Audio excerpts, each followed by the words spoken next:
जय श्री कृष्ण। पश्यामि देवां स्तव देवदेहे सर्वां स्तथा भूतविशेष संघान् ब्रह्माणमीशं कमलासन स्थं नशीश्च सर्वानुरंगामश्च दिव्यान्। अध्याय 11 श्लोक 15 व्याख्या। पश्यामि देवां स्तव देवदेहे सर्वां स्तथा भूत विशेष संघान। अर्जुन की भगवत प्रदत्त दिव्य दृष्टि इतनी विलक्षण है कि उनको देवलोक भी अपने सामने दिख रहे हैं। इतना ही नहीं, उनको सबकी सब त्रिलोकी दिख रही है। केवल त्रिलोकी ही नहीं, प्रत्युत त्रिलोकी के उत्पादक ब्रह्मा, पालक विष्णु और संहारक महेश भी प्रत्यक्ष दिख रहे हैं। अतः अर्जुन वर्णन करते हैं कि मैं संपूर्ण देवों को, प्राणियों के समुदायों को, ब्रह्मा तथा शंकर को देख रहा हूँ। ब्रह्माण मिशम कमलासन स्थम। अर्जुन कहते हैं कि मैं कमल के ऊपर स्थित ब्रह्मा जी को देखता हूँ। इससे सिद्ध होता है कि अर्जुन कमल के नाल को और नाल के उद्गम स्थान अर्थात मूल आधार भगवान विष्णु को, जो कि शेष शैया पर सोए हुए हैं, भी देख रहे हैं। इसके सिवाय भगवान शंकर को, उनके कैलाश पर्वत को और कैलाश पर्वत पर स्थित उनके निवास स्थान वटवृक्ष को भी अर्जुन देख रहे हैं। ऋषिश्च सर्वानुरंगामश्च दिव्यान। पृथ्वी पर रहने वाले जितने भी ऋषि हैं उनको तथा पाताल लोक में रहने वाले दिव्य सर्पों को भी अर्जुन देख रहे हैं। इस श्लोक में अर्जुन के कथन से यह सिद्ध होता है कि उन्हें स्वर्ग, मृत्यु और पाताल यह त्रिलोकी अलग अलग नहीं दिख रही है, किंतु विभाग सहित एक साथ एक जगह ही दिख रही है। रवि भक्त मने कथा, गीता 11:13। उस त्रिलोकी से जब अर्जुन की दृष्टि हटती है, तब जिनको ब्रह्मलोक, कैलाश और वैकुंठ लोक कहते हैं, वे अधिकारियों के अभिष्ट लोक तथा उनके मालिक ब्रह्मा, शंकर और विष्णु भी अर्जुन को दिखते हैं। यह सब भगवत प्रदत्त दिव्य दृष्टि का ही प्रभाव है।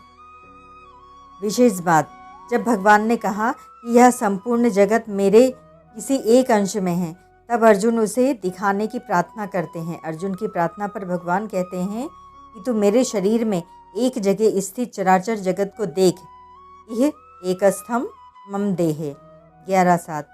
वेदव्यास जी द्वारा प्राप्त दिव्य दृष्टि वाले संजय भी यही बात कहते हैं कि अर्जुन ने भगवान के शरीर में एक जगह स्थित संपूर्ण जगत को देखा।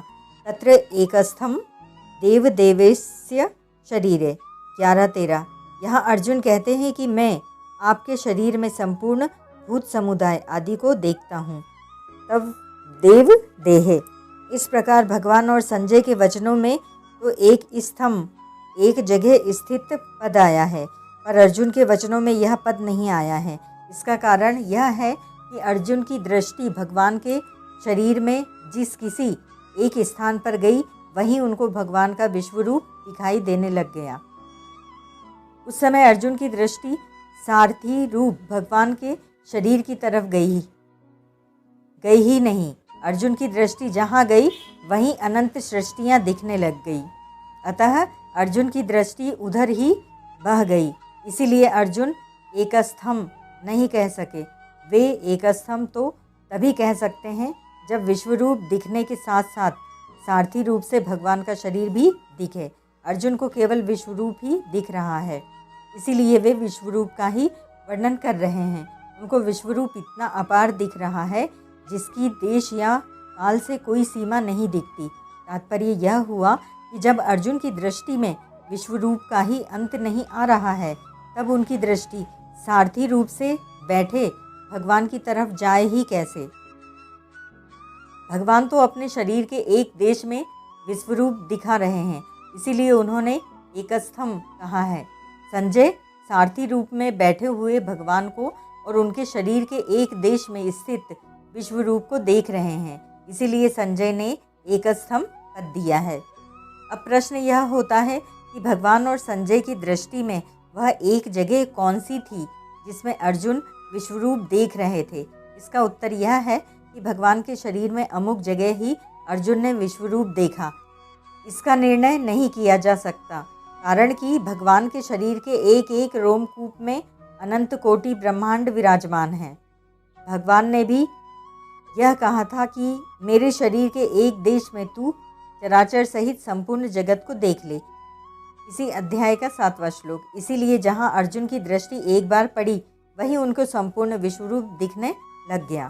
परिशिष्ट भाव। अर्जुन भगवान के विराट रूप में देवता, प्राणी, ब्रह्मा जी, विष्णु, शंकर जी, ऋषि, नाग, इन सब का समूह देखते हैं। तात्पर्य है कि अर्जुन मृत्युलोक में बैठे हुए ही देवलोक, ब्रह्मलोक, वैकुंठलोक, कैलाश, नागलोक आदि लोग देख रहे हैं। अतः जो कुछ भी कहने सुनने में आता है वह सबका सब भगवान के एक अंश में स्थित है।